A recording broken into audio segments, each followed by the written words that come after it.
부모에 관한 노래가 참 많이 있습니다. 특히 어머님에 관한 노래는 참 많이 있지요. 그 중에 가장 감동스러운 이 노래 가사 말 중에 하나는 이런 겁니다. 나실 때 괴로움 다 잊으시고 기르실 때 밤낮으로 애쓰는 마음, 진 자리 마른 자리 갈아 넣으시고 손발이 다 닳도록 고생하시네. 하늘 아래 그 무엇이 넓다 하리요. 어버이의 사랑은 가히 없다. 끝이 없어라. 이런 내용입니다. 가슴이 뭉클하지요. 근데 여러분, 우리는요, 부모는 당연히 사랑하는 거 당연하고 생각하는데 아니에요.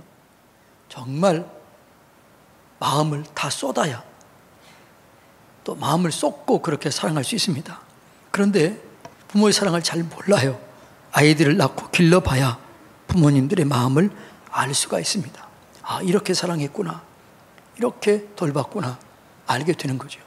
여러분, 부모님이 나를 얼마나 사랑한다는 걸 깨닫고 진심으로 부모님들을 사랑하는 우리 모든 교우들이 되시기를 축복합니다. 인생에서 가장 귀한 도리, 가장 큰 삶의 원리는 뭐냐? 성경은 부모 공경이다, 이렇게 얘기를 하고 있습니다. 그러니까 하나님께서 10계명을 주었죠. 1계명부터 4계명까지는 하나님과의 관계된 계명입니다. 그런데 5계명부터 10가지 계명까지는 사람을 향한 주는 계명이에요. 네, 사람에게 준 가장 첫 번째 계명이 뭐예요? 내 부모를 공경하라. 내 부모를 공경하라. 내 부모를 공경하라. 이것이 뭐냐 그러면 첫 번째 계명입니다. 여러분, 인생에서 가장 나쁘고 슬픈 여러분 일은, 죄는 무엇일까요? 가장 슬프고 가장 나쁜 죄는 사랑을 배반하는 겁니다. 여러분, 유다라고 하는 이름은, 그 이름 자체는 굉장히 좋습니다. 하나님을 찬양하다, 찬송, 이런 의미가 있습니다. 그런데 유다라는 이름을 한 사람도 쓰지 않습니다. 예수님 전까지는 유다라는 이름이 많았지만 예수님 십자가 이후로는 한 사람도 유다라는 이름을 자녀로 쓰지 않습니다. 왜 그럴까요? 사랑을 배신했던 사람이기 때문에 그렇습니다. 자신을 끝까지 사랑했던 예수님을 입맞춤으로 배신했어요. 그래서 그 유다라는 이름을 다시는 쓰지 않습니다. 저주받은 이름이 된 것이죠. 부모를 공경하지 않는 것은 부모를 배신하는 것이다 라고 얘기합니다. 그래서 성경은요, 부모를 공경하지 않는 사람들에 대해서 엄격하게 죄를 묻습니다.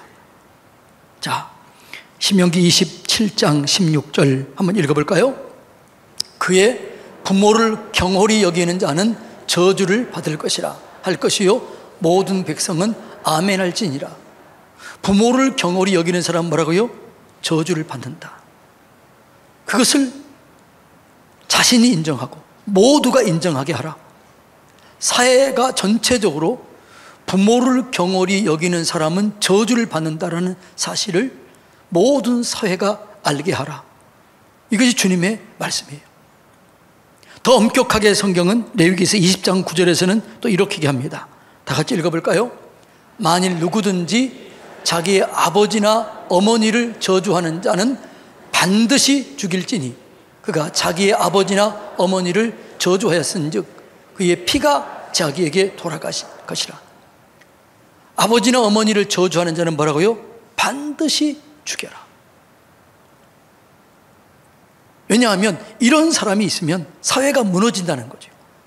그 피는 자기가 받게 될 것이다, 이렇게 얘기합니다. 그래서 부모 공경은 뭐라고요? 생명 걸고 부모를 공경하라. 생명을 좌우할 만큼 부모 공경이 그렇게 중요하다고 그렇게 말하고 있습니다. 여러분, 오늘 부모 공경을 통해서 하나님의 은혜를 덧입으시기를 축복합니다. 그러면 부모를 공경하는 게 뭐냐라는 거죠. 성경은 첫째로는 부모에게 순종하는 것이 부모 공경이다, 이렇게 얘기합니다. 한번 1절 읽어볼까요? 시작. 자녀들아, 주 안에서 너희 부모에게 순종하라. 이것이 옳으니라 라고 말합니다. 자, 옳으니라, 이 말은 부모를 공경하는 것이 옳으니라 이 얘기인데 디카이오스입니다. 정의, 옳은, 당연하다 이런 얘기예요. 부모를 공경하는 게 뭐라고요? 당연하다 이렇게 얘기하고 있습니다. 그러니까 부모를 공경하는 것은 인간이 해야 할 가장 중요한, 가장 당연한 일이라는 거죠. 예수님께서 먼저 부모를 공경하는 모습을 먼저 보여주었어요. 성경은 이렇게 얘기합니다. 예수님은 하나님과 똑같은 본체였지만 이 땅에 내려와서 죽기까지 복종, 죽기까지 순종하신 거예요. 하나님의 말씀에 죽기까지 순종하심으로, 복종하심으로 순종의 본을 보여주셨어요. 예수님은 본인이 죽기까지 순종을 하면서 뭐라고요? 이렇게 순종하라, 이걸 본을 보이신 겁니다. 그런가 하면 믿음의 조상 아브라함은 그 이삭을 보면 어떻게 해요? 하나님께서 아브라함에게 너의 자녀를 번제물로 드리라 이렇게 얘기했을 때 아브라함이 그 이삭을 번제물로 잡아 죽이려고 합니다. 그때 이삭은 대들지 않습니다. 거부하지 않습니다. 순종합니다. 그리고 그 결과로 어떻게 해요? 여호와 이레의 기적을 경험하게 되는 것입니다.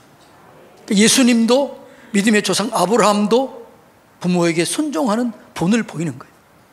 그래서 이렇게 순종하라, 이렇게 부모를 공경하라, 이게 보인 거지요. 여러분, 예수님이 먼저 순종의 본을 보이셨습니다. 그래서 우리들도 예수님처럼 부모에게 순종해야 될 줄로 믿습니다. 그런데 자녀들아, 내 부모에게 순종하라, 이것이 옳으니라 이렇게 말했는데 이 자녀는 어린 아이에게 얘기하는 것입니다. 여러분, 어린 아이들은 옳고 그름에 대한 기준이 없어요. 무엇이 옳은지 무엇이 그른지 개념이 없습니다. 그래서 우리는 어린 자녀들에게 반드시 순종할 수 있도록 가르쳐야 됩니다. 가르치지 않으면 순종이 뭔가를 알지를 못해요. 그러니까 여러분, 부모에게 순종하는 것을 가르쳐야 다른 권위에 순종하고 하나님께 순종하게 되는 것이죠. 그런데 요즘 부모들은 순종하는 것을 가르치지 못해요. 그래서 권위에 순종하지 못합니다. 하나님께 순종하지 못합니다. 그래서 어려움을 당하게 되는 것을 볼 수 있습니다. 자녀들이 어렸을 때부터 순종을 배워야만 이 자녀들이 순종 훈련되어서 여러분, 부모를 순종하고 하나님께 순종하고 말씀께 순종하고 권위에게 순종할 수 있도록 배우게 되는 것이죠. 배우지 못하니까 순종할 줄 모르게 되는 것이죠. 교육은 때가 중요합니다. 때가 지나면 안 되는 거죠. 그래서 어렸을 때부터 순종을 가르치고 순종을 배워야 이 자녀들이 여러분에게 효도하고, 그래서 가문이 잘 되는 은혜를 누리게 될 줄로 믿습니다. 그러니까 여러분들이 자녀들에게요, 바른 것을 가르쳐 줘야 돼요. 그 바른 것이 뭐라고요? 부모에게 순종하라. 그런데 순종하되 조건이 하나 있어요. 주 안에서, 말씀 안에서 순종하는 법을 가르치라는 거죠. 그리고 자녀들은 그것을 배워야 될 줄로 믿습니다. 어렸을 때부터 순종을 배우면 부모에게 효도할 수 있게 되는 거죠. 부모의 말을 존중할 수 있게 되는 것이죠. 그래서 여러분, 자녀에게 반드시 어렸을 때부터 순종을 가르쳐야 돼요. 가르치지 않으면 애들이 순종하지 않아요. 그래서 기독교의 신앙은 V자입니다. 어렸을 때부터는 확 옳고 그름을 분명하게 가르쳐야 돼요. 그러면 커갈수록 어떻게 해야 돼요? 이 자녀들을 이렇게 자율적으로 키워야 돼요. 그런데 우리는 반대로 어렸을 때 풀어주다가 나이가 먹으면 잡으려고 그러니까 안 되는 거죠. 어렸을 때부터 분명하게, 확실하게 순종이 무엇이고 바른 것이 무엇이고 옳은 것이 무엇인가를 철저하게 가르쳐줘야 돼요. 그래서 뭐라고 그래요? 우리나라 속담에 3살적 버릇이 80까지 간다.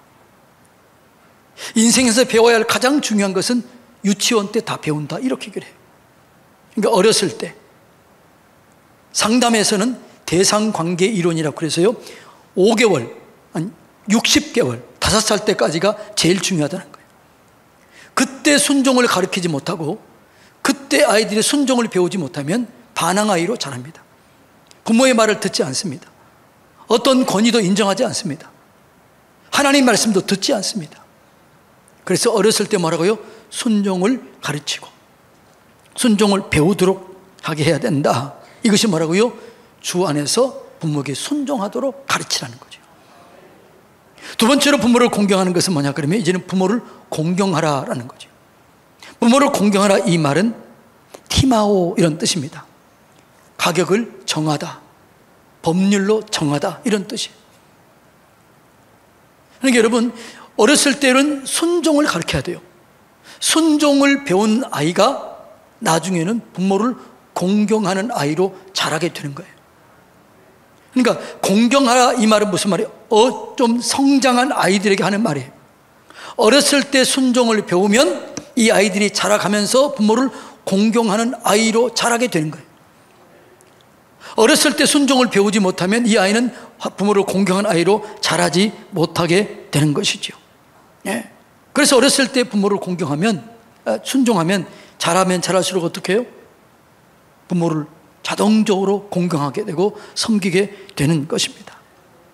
여러분 어렸을 때는 누구나 어떻게 해요? 부모가 최고인 줄 알아요. 그런데 조금 지나다 보면 우리 엄마도 우리 아빠도 모르는 것이 있고 부족한 것이 있고 나보다 덜 모르는 것이 있다고 그렇게 느껴지는 거죠. 그런데 순종을 배우지 못하면 그렇기 때문에 공경이 안 되는 거예요. 그런데 어렸을 때부터 순종을 배우면 어디를 가든지 무엇을 하든지 공경하게 되는 것이죠. 그렇게 될 때 여러분 자녀들이 잘 되게 되는 것이죠. 그래서 부모 공경을 잘 여러분 할 수 있도록 가르치고 지도해야 되는 것이죠. 그 부모를 공경하는 게 뭐냐? 그것은 부모를 참된 공경은 부모의 마음을 기쁘게 하는 것입니다. 부모 공경이 뭐라고요? 부모의 마음을 기쁘게 하는 거죠. 자, 잠언 23장 25절 다 같이 읽습니다. 시작. 내 부모를 즐겁게 하며 너를 낳은 어미를 기쁘게 하라. 효도가 뭐냐? 부모를 마음을 즐겁게 하고 낳은 어미를 기쁘게 하는 것입니다. 그러니까 지혜로운 자녀들은요 부모를 근심을 주지 않는 거죠. 미련한 자녀는 부모를 근심하게 하는 거예요.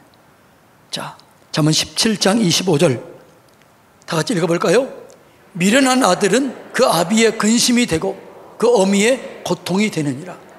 그러니까 미련한 자녀들은 아비의 근심이 되고 어미의 고통이 되는 거죠. 왜 미련하다고 그랬느냐? 아비에게 근심을 주고 어미에게 고통을 주는 자는 절대로 복을 받지 못합니다. 그의 미래가 절대로 열려지지 않습니다. 무엇을 해도 안 돼요. 왜요? 그것이 하나님이 법이기 때문에 그렇습니다. 그래서 미련하게 되는 거죠. 여러분의 자녀들이 지혜로운 자녀가 되기 위해서는 부모를 잘 공경하도록 가르쳐야 되는 것이죠. 그런데 공경이 뭐냐 그러면 부모를 기쁘게 하는 거죠. 마음을 기쁘게 하는 것입니다. 근데 부모를 기쁘게 하기 위해서는 부모가 뭘 원하는지를 알아야 돼요. 여러분들은 부모가 뭘 원하는지 아나요? 부모가 좋아하는 음식이 뭔지 아나요? 부모의 취미가 뭔지 아시나요? 이걸 우리가 알아야 되는 거죠. 노인들의 고통이 공통적인 고통이 뭐냐 그러면 경제 문제입니다. 건강의 문제입니다. 고독의 문제입니다. 공통된 문제라는 거죠. 그래서 여러분들 부모에게 경제적으로 어렵지 않도록 도와줘야 되고 외롭지 않도록 도와줘야 되고 그리고 건강하도록 도와줘야 되는 것이죠. 제가 아는 목사님이 계시는데 이분이 권사님에게 있는데 권사님에게는요 두 아들이 있다는 거예요. 큰 아들은 부자고 잘 산대요. 근데 둘째 아들은 좀 어렵게 산대요. 근데 이 권사님은 어느 집에 자주 갈까요? 둘째 아들 집에 자주 간다는 거죠. 왜 둘째 아들 집에 자주 가느냐? 큰 집에 가면 집은 좋고 좋은 것은 주지만 마음이 불편하다는 거예요. 그런데 둘째 아들 집에 가면 그 손녀가 그렇게 작은 것이라도 그렇게 할머니한테 주고 함께 자면서 등으로도 긁어주고 어깨도 주물러주고 간지럼 태우면서, 그래서 웃음이 끊어지지 않는다는 거죠.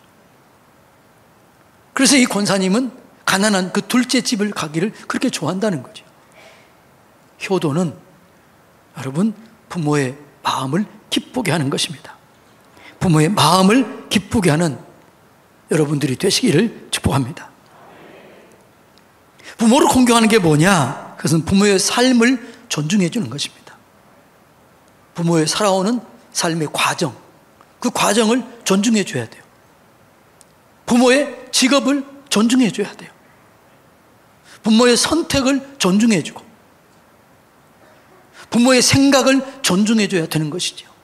여러분, 우리는 부모의 직업이 어떻든지 간에 그 직업을 통해서 우리를 키운 거예요. 그래서 그 부모의 선택, 부모의 삶의 과정, 부모의 직업, 그걸 존중해 줄 때 부모는 행복해지는 것이죠. 내가 우리 자녀에게 인정받고 있구나. 얼마나 기뻐하겠어요. 얼마나 기뻤겠어요. 그것이 부모를 공경하는 것이라는 거죠. 자, 부모를 이렇게 공경하는 자에게는 반드시 복이 있습니다. 자, 오늘 에베소서 2장 6장 2절 3절 다 같이 읽어볼까요? 시작. 내 아버지와 어머니를 공경하라. 이것은 약속이 있는 첫 계명이니 이로써 내가 잘되고 땅에서 장수하리라. 여러분, 이 땅에서 잘되고 장수하기를 원하십니까? 아멘. 별로 없어요. 그럼 여러분의 자녀들이 잘되고 여러분이 자녀들이 장수하기를 원합니까? 여러분이 잘되고 장수하기를 원합니까? 다른 방법이 없어요. 그건 뭐라고요? 네 부모를 공경하라. 부모를 공경하는 자에게 따르는 복이 있는데 그건 뭐라고요? 내가 땅에서 잘되고 장수하게 된다, 이렇게 말합니다. 여러분, 땅에서 이 부모를 공경하다가 잘되고 장수한 사람 이야기가 성경에 나와 있는데, 남자 중에 대표적으로 부모를 공경하고 순종하고으로 공경했던 사람이 있어요. 누구일까요? 이삭. 아까 얘기했죠? 자기를 죽여서 번제물로 드리려고 했던 이 이삭을, 아버지를 거역하지 않았습니다. 대들지 않았습니다. 순종했습니다. 그랬더니 이삭에게는 어떤 복이 있어요? 그 땅의 모든 사람이 흉년으로 고생할 때 100배나 얻어서 거부가 되었습니다. 그리고 땅에서 이 이삭은 고난이 없어요. 이삭에 받은 축복을 한마디로 성경을 르호봇 이렇게 합니다. 뭐라고요? 르호봇. 이 말은 무슨 말이냐면 지경이 넓어졌다, 이런 의미예요. 땅이 넓어졌다. 축복의 지경이 넓어졌다는 거죠. 이삭이 그렇게 땅에서 축복이 넓어진 비결, 그건 뭐라고요? 부모를 공경했던 거예요. 아무리 교회에서 헌신하고 아무리 충성해도 부모를 공경하지 않았더니 묶여진 거예요.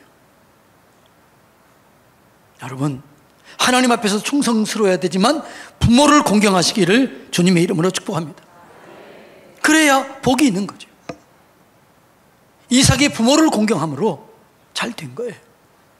자, 여자 중에 부모를 잘 공경했던 사람, 대표적인 사람이 누굴까요? 룻입니다. 룻은 이방 여인이었습니다. 그런데 그의 시어머니 나오미를 끝까지 섬깁니다. 룻은 자기 남편과 결혼했는데 아이가 없이 남편이 죽습니다. 그러면 일반적으로 어떻게 해요? 시어머니를 버리고 떠납니다. 그런데 이 룻은 어떻게 해요? 시어머니를 끝까지 섬깁니다. 시어머니 가는 곳에 나도 가고, 시어머니 죽는 자리가 나도 거기서 죽고, 시어머니 하나님이 나의 하나님이 되고 끝까지 섬깁니다. 그 결론이 나중에 어떻게 될까요?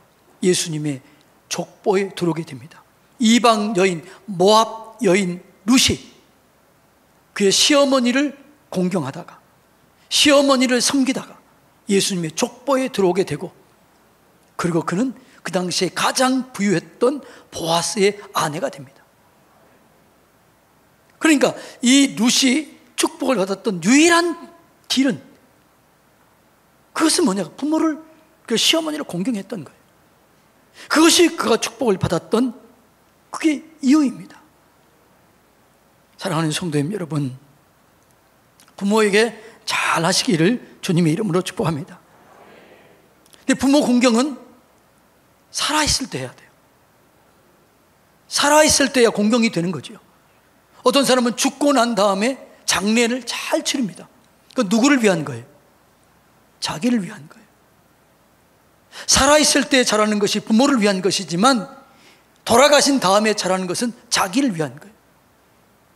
생생내는 거죠. 여러분, 부모가 살아계실 때 잘하시기를 주님의 이름으로 축복합니다. 아까 얘기했죠. 이 세상에 가장 큰 죄는 뭐라고요? 하나님을 거역하는 죄예요. 첫째 계명이 뭐라고요? 나 외에 다른 신을 두지 말라. 우상을 숭배하는 게 가장 큰 죄예요. 그런데 인간관계에서 가장 큰 죄는 뭐라고요? 부모를 공경하지 않은 것입니다. 자, 다시 한번 읽어볼까요? 신명기 27장 16절 다 같이 읽습니다. 그의 부모를 경홀히 여기는 자는 저주를 받을 것이라 할 것이요 모든 백성은 아멘 할지니라. 자, 반대로 이걸 이렇게 반대로 읽어봅니다.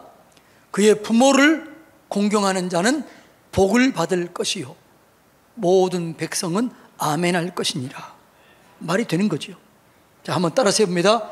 두 사람씩 짝지어서 먼저 오른쪽에 있는 사람이 옆에 사람이 얘기하세요. 부모를 공경하면 복을 받습니다. 그럼 옆에 사람은 아멘 그래야죠. 자, 반대로 자, 부모를 공경하면 복을 받습니다. 아멘 해야죠. 그 성경이 가르치는 거예요. 부모를 공경하면 반드시 복을 받습니다. 그러니까 여러분, 가문이 잘 되는 사람들을 자세히 살펴보면 효도하는 가정이에요. 부모를 공경하는 가정이 잘 되는 거죠. 오늘은 어버이 주일입니다. 여러분, 부모를 잘 공경하시기 바랍니다. 근데 부모가 제일 좋아하는 게 뭘까요? 돈을 좋아해요. 돈. 그래서 여러분, 부모님들에게 용돈을 주세요. 그러니까 그 부모들이 용돈을 주면서 이렇게 얘기하세요. 어머니, 아버지, 엄마, 아빠, 이 돈으로 친구들과 식사 한번 하세요. 친척들과 식사 함께 하세요. 그럼 그 부모들이 식사를 사주면서 뭐라고 그래요? 야, 친구야, 이거 우리 딸이, 우리 사위가, 우리 아들이, 우리 며느리가 준 돈이다. 그리고 짜장면 한 그릇 사주면서 얼마나 행복해 하겠어요. 그게 기쁨을 주는 거죠. 오늘 예배가 끝나면 요즘에는요, 돈 보내주기도 쉽더라고요. 그냥 카카오로 보내주면 되더라고. 통장으로 보내주면 되더라고요. 여러분, 부모를 공경하세요. 그리고 얘기하세요. 나를 낳아주고 길러준 것 너무 감사합니다. 엄마가, 아빠가 내 아버지가 되어주시고 엄마가 되어주셔서 감사합니다. 나는 행복합니다. 두고두고 효도하며 살겠습니다. 문자도 보내시고 함께 마음도 보내시고 물질도 보내시면서 부모를 효도함으로 여러분이 땅에서 잘 되고 장수하게 되는 그런 복을 누리시기를 주님의 이름으로 축복합니다.